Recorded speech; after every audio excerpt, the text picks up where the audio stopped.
இளைஞரணி மாநாட்டுக்கு வந்த இன்பநிதி. திமுகவின் 2வது மாநில இளைஞரணி மாநாடு சேலம் மாவட்டத்தில் நாளைக்கு நடக்க போகுது. தமிழக முதலமைச்சரும் திமுக தலைவருமான மு.க. ஸ்டாலின், தமிழக விளையாட்டுத்துறை அமைச்சரும் திமுகவின் இளைஞரணி செயலாளருமான உதயநிதி ஸ்டாலின், திமுகவின் துணை பொதுச் செயலாளர் கனிமொழி உள்ளிட்ட திமுகவை சேர்ந்த முன்னணி நிர்வாகிகளும் திமுகவின் தொண்டர்களும் கலந்துப்பாங்க அப்படின்னு எதிர்பார்க்கப்படுது.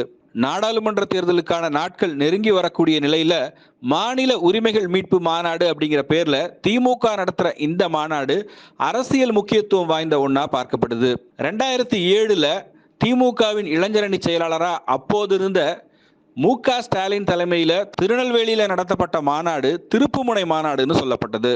அதன் பிறகு திமுகவில் பல நிலைகளில் படிப்படியா உயர்ந்து கட்சியினுடைய தலைவர் என்கிற நிலை வரைக்கும் வந்தாரு மு.க. ஸ்டாலின். அதே மாதிரி இளைஞரணி செயலாளராக இருக்கிற உதயநிதி ஸ்டாலினுக்கு இந்த மாநாடு ரொம்பவும் முக்கியத்துவம் வாய்ந்த ஒண்ணா பார்க்கப்படுது.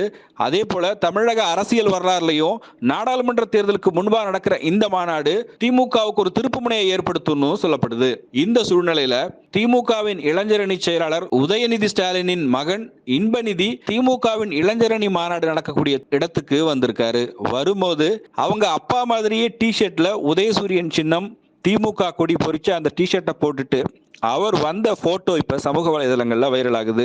ஏற்கனவே திமுக மேல வாரிசு அரசியல் அப்படிங்கிற விமர்சனம் முன்வைக்கப்படக்கூடிய சூழல்ல இன்பநிதி மாநாட்டுக்கு வந்திருப்பது சோசியல் மீடியால விமர்சனத்துக்குள்ளாகி இருக்கு. ஆனா திமுகவினர் என்ன சொல்றாங்கன்னா, திமுக குடும்பத்தை சேர்ந்த எல்லாருமே கட்சி நிகழ்ச்சிகள்ல பங்கேற்கிறது வழக்கமான ஒண்ணுதான். அதே மாதிரிதான் இன்பநிதியும் இந்த நிகழ்ச்சியில கலந்துகிட்டாரு. இதுல அரசியல் செய்யறதுக்கோ அரசியல் பேசுறதுக்கோ ஒன்னும் இல்லைன்னு திமுக காரங்க விளக்கம் கொடுக்கறாங்க.